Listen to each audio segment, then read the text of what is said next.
is Sarah Partridge. I teach in Mount Vernon, Illinois. I teach an early childhood pre-K Head Start program, and I'm the MEA president. I'm also in Region 48. To let go 12 certified teachers in our district this year and 15 of our support staff. Early childhood cuts, we now only have one aide in every classroom, and with 20 3, 4, and 5-year-olds, one aide and one teacher cannot do the adequate job of teaching our children. I know. So did you. So did I. I was going to say, so did you. John, do you have any hope for education in Illinois? Let me tell you something. I've been here, this is 16 years this year. We've not cut education one penny in 15 years that I've been here. It's not going to be cut this year.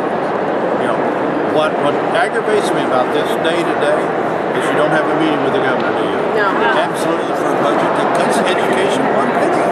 Period.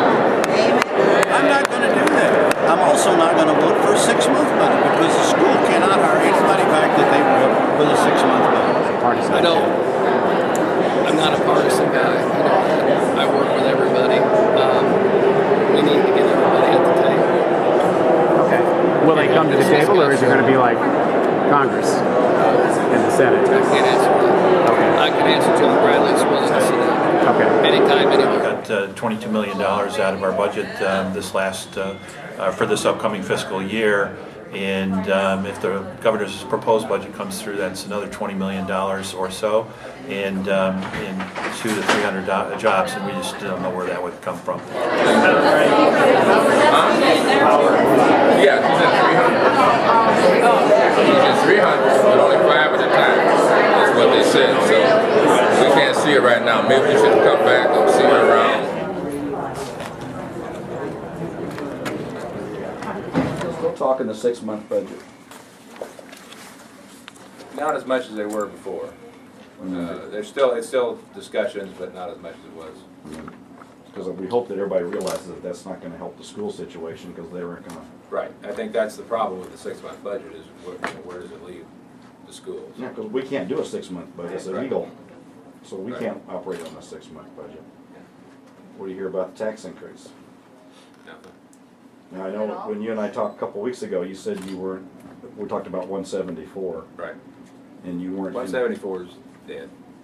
It's just dead. So, you know, whatever. Elgin High School, my wife and I did. And, you know, we've always been dedicated to doing everything we could as parents to help the schools, and we consciously did not want to send our kid to the academy or some other school.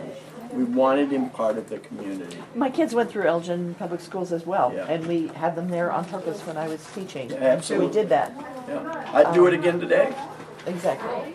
I believe in the public schools. I believe So the do public I. school is the basis for democracy.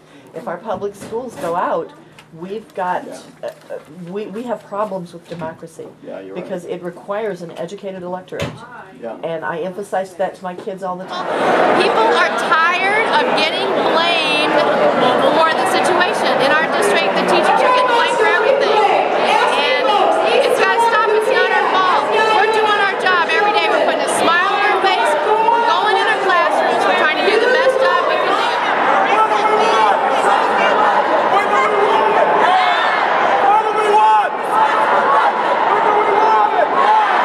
Children that are at the edge of starting their careers and have thought about education as a possible career.